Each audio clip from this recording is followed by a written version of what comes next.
Renova Galo, Twitter, Instagram, Facebook.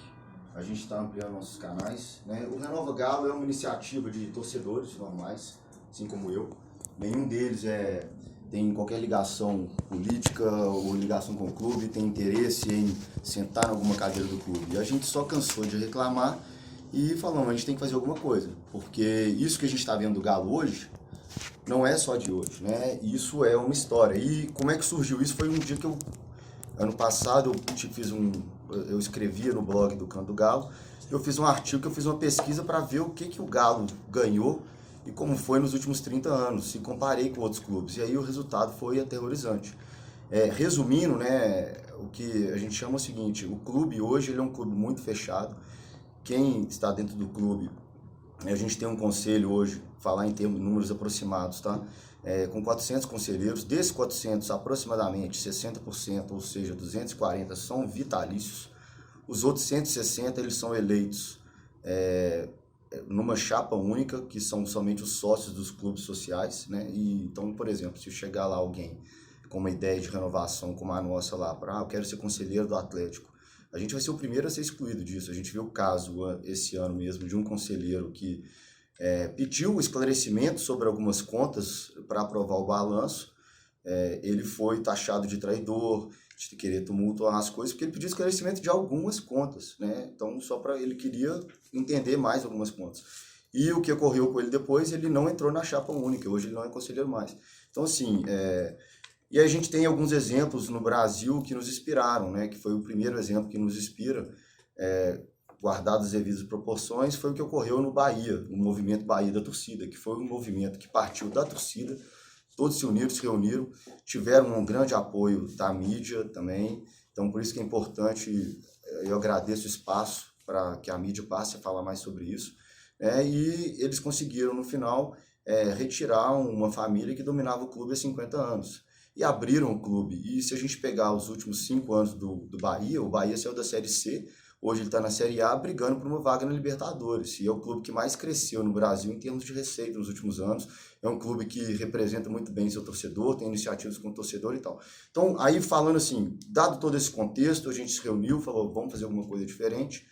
E criamos o Renova Galo. E o Renova Galo, a gente tem uma proposta de modernizar e renovar o Atlético por meio da mudança do estatuto. Qual que seria, e a gente tem uma proposta de estatuto, deixar claro que essa proposta não é infalível, não vai conseguir agradar a todos, mas é só uma proposta, um ponto de partida para que as pessoas conheçam e comecem a conversar e debater sobre isso, de tal forma que a gente possa ver que tem um Atlético, uma possibilidade de um Atlético diferente, né? E essa proposta está lá, é uma proposta que não busca uma ruptura radical.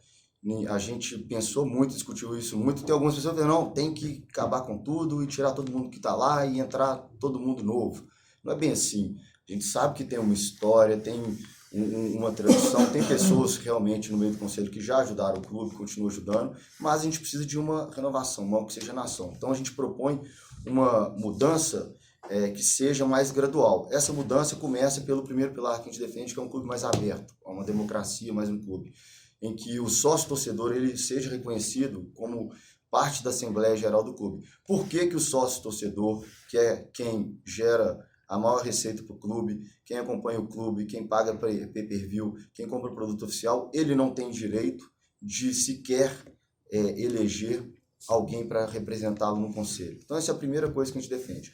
Com a democracia vem junto outras questões, que aí uma vez que a gente já tem um clube mais aberto, né, um conselho mais justo, mais equilibrado, né, representando mais a torcida, com os conselheiros antigos, isso vai gerar uma maior oposição dentro do clube, vai gerar mais transparência, vai gerar mais cobrança, vai gerar mais fiscalização. Isso tudo vem quando se trata de um ambiente mais democrático. Então essa é a primeira bandeira que a gente defende. E o torcedor vai passar a fazer mais parte do processo. Uma vez mudando isso, a gente defende outras bandeiras que a gente chama da parte da governança e da profissionalização do clube. Não que o Atlético não seja profissional, mas ele deveria ser 100% profissional, a partir, inclusive, do presidente. Então, quando a gente fala de governança, a gente tem um conselho deliberativo que seja mais participativo.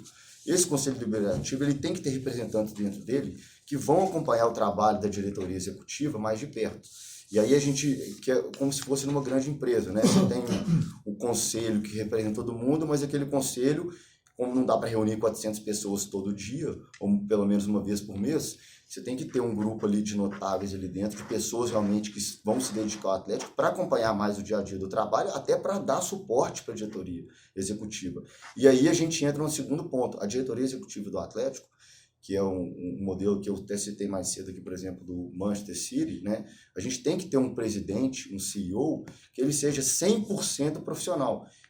Isso eu sou muito a favor. O cara tem que ser profissional, quando fala 100% profissional, ele tem que ser remunerado pelo trabalho, só que ele tem que ser uma pessoa também que tenha experiências em relação ao futebol. E não é uma pessoa eleita porque ele faz parte do conselho. O nosso modelo é um pouco diferente. Na verdade, o conselho do clube vai selecionar dentre alguns 3 candidatos, pelo menos, dentro de um processo longo. De repente, um exemplo simples, vislumbrando um sonho grande, né?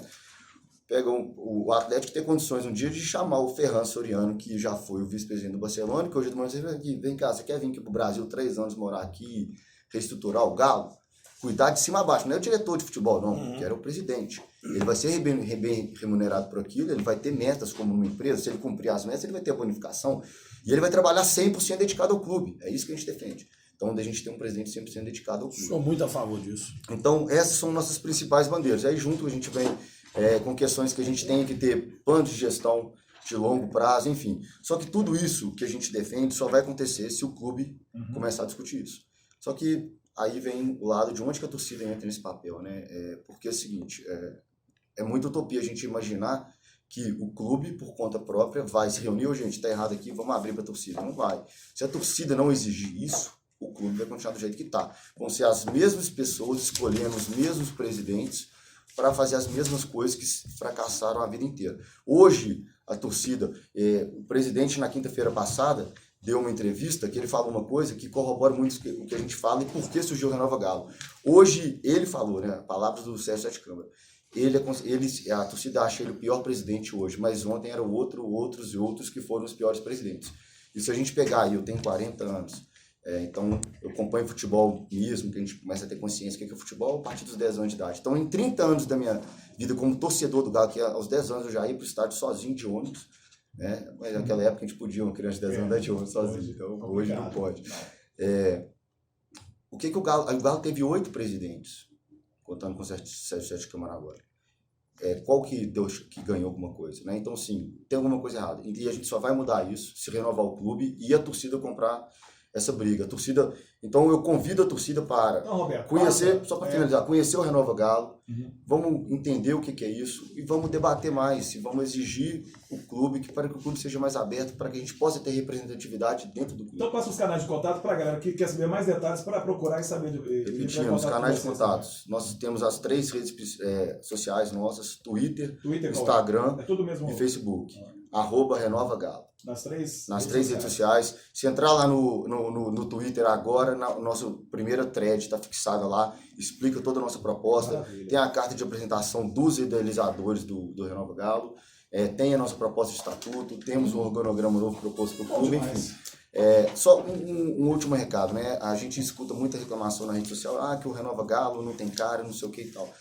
Tem cara sim, só que a gente não quer que o Renova Galo tenha cara. Isso é intencionalmente, porque o Renova Galo não é do Beto, não é do Max, não é do Edenilson. A gente só está trazendo uma ideia para ser discutida. O Renova Galo tem que ser uma ideia da torcida. A torcida tem que entender isso e começar a comprar essa ideia para ser da torcida, porque a gente sabe que o Brasil gosta disso, né, de ter um salvador da pátria. Não vai ser o Beto que vai salvar a pátria do Galo, não. Eu só estou propondo uma coisa, porque eu acho que se eu propor isso e isso for para frente, vão surgir alguns salvadores que vão entrar dentro do Atlético e realmente trabalhar efetivamente em favor do clube, com a torcida participando, com a torcida fiscalizando. E quem fizer algo errado, uma gestão temerária, ele vai ser cobrado por aquilo, ele vai ser responsabilizado. Então a gente tem que começar a tratar o Atlético com mais seriedade. Eu não digo que não tem seriedade lá dentro, mas a gente tem que tratar com uma forma mais como profissionalismo. O mundo do futebol hoje exige, né? 12:08, a gente tem que ir embora, porque o programa tem que acabar. Mas é muito boa. Bom demais. Tem que entregar os prêmios aqui. O Rubão do Mantiqueira, obrigado, viu,